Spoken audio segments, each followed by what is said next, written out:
Hello everyone, my name is Nike Ayola. Welcome to Ask Pastor Nike. This channel is about relationship enrichment, and I believe that you will be blessed and empowered as you watch. The question for episode 7, which is where we are, is this. What are the expectations for men that will make them outstanding husbands and make their marriages heaven on earth for their wives and children? And I had to compress and summarize this question because it actually came very long. But I want to read, the entire question to everyone so that we can have an idea of how it came in and, how every part of it is actually very important.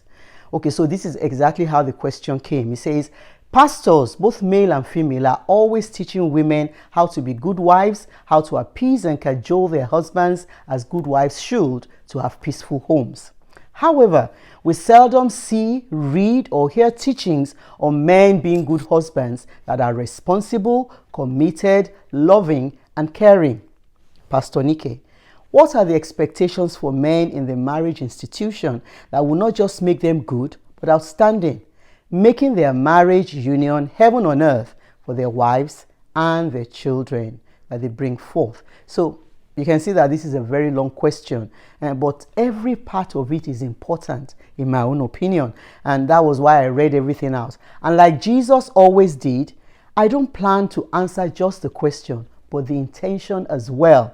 Like Jesus would go beyond the words to read the intention and address the intention of every question. So to do justice to this question, and because of time constraints, what I intend to do is to break my response into segments. So I need everyone to pay attention, please, especially men who are listening, and not just shut down on this my serialized response, thinking that, maybe it applies just to women or it's for women only. I also earnestly implore every woman who is listening to invite all the men in your lives to listen to my responses as well. If your men are not with you where you are right now watching this, please make sure that you share the link with them and follow through. Make sure that they actually watch it too.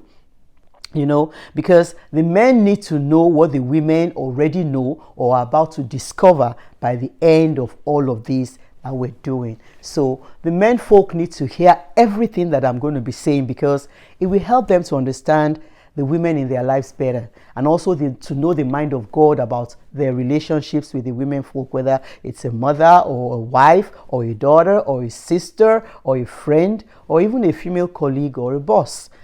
All the relationships that have women in them. And remember that this question was actually addressed to men. The person who asked that, what can men do to have great marriages? So it's talking about men. But the question obviously was asked by a woman. From all indications, that's what I think.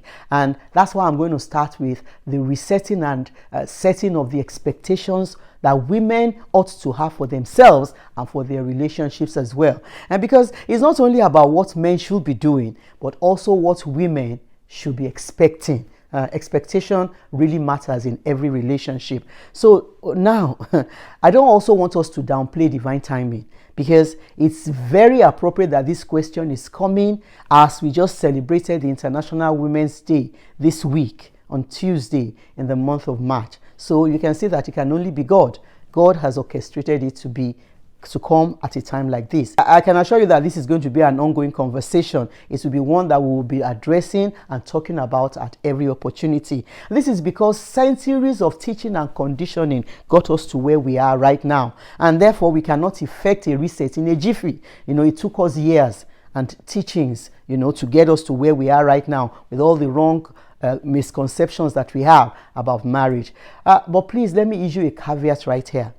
Some of us are very swift in shutting down the conversation that, we feel is not going in a direction that is acceptable to us. I want you to just hold on, because even though that's a good attitude to have, because all of us ought to be careful about the things that we are allowed to enter our minds. But I want you to understand that whatever vibes that you may be getting about what I have to say, or even what you think that I have to say, I want to give you my word on certain things. And so please pay attention to me.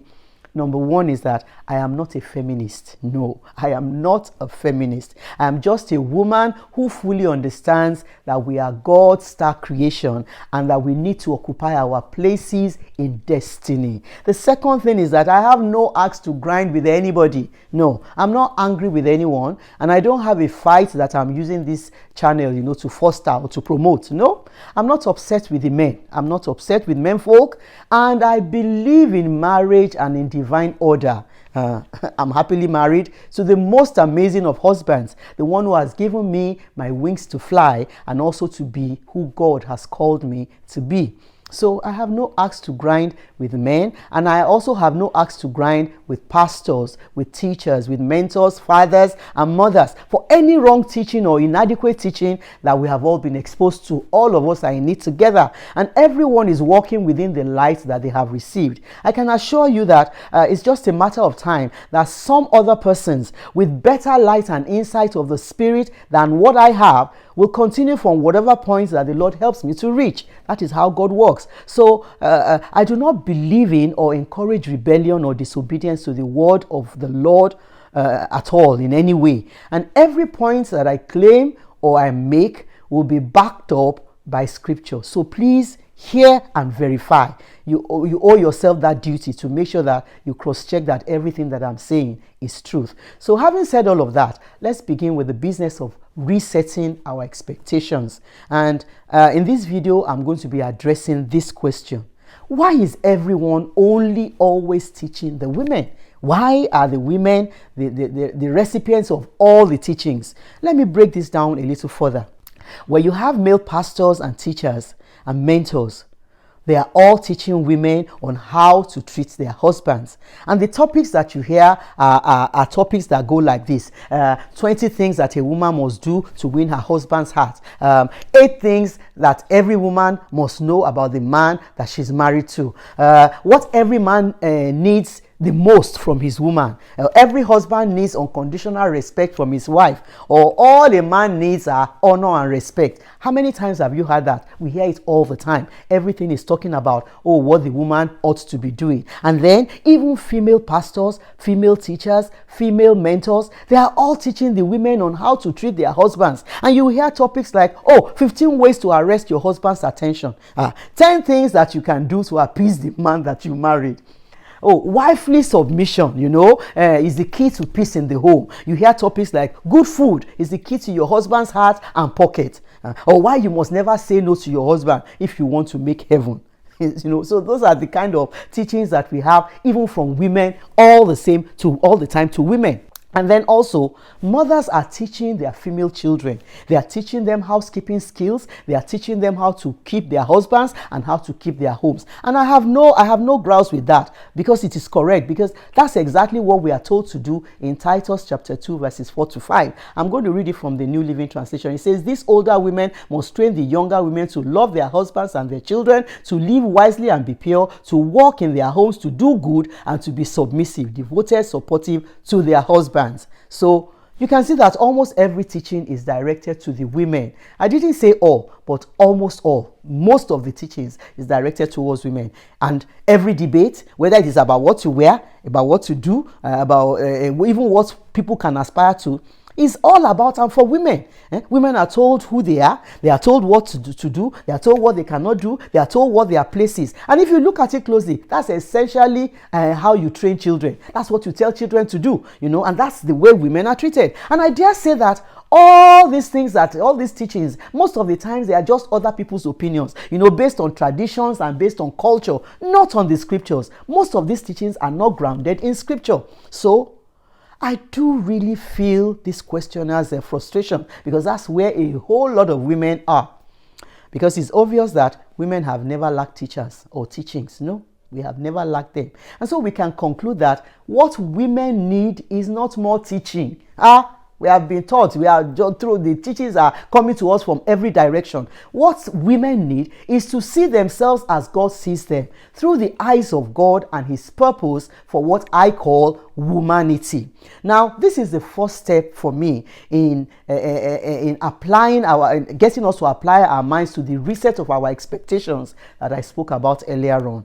So what is truly the mind of God in all of this? That's what we need to find out, because the answer to this question is coming as a series, and since it is an important and a truly engaging topic, I want to spare everyone from having to wait until next Friday before accessing the next part. So this is what I promise to do. I promise to upload the subsequent parts of this series in intervals of 2 or 3 days, So the very next video, which will follow this one, all of us will be able to access on Sunday by God's grace. And it will address the issue of who is supposed to teach the men and what pastors and teachers, especially the female ones, often get wrong when they are teaching the women. Until then, I want to leave you to ponder on this scripture from Exodus 35 and verse 34. That's where we will take off next time, and I'm going to read it in the New Living Translation. And the Lord has given both him and Oholiab, the son of Ahisamach, of the tribe of Dan, the ability to teach the skills to others. Don't forget to share this channel with your family and friends. And I want to appreciate those who are kind enough to leave a comment after each video. I would like you to share your comments with me after listening, to the video today. Apart from it being an encouragement, it will also help me to plan how to drive this and other topics in a manner that will be beneficial to everyone. So you now see that our business with this topic is not yet done. So please keep listening, and see you again very soon.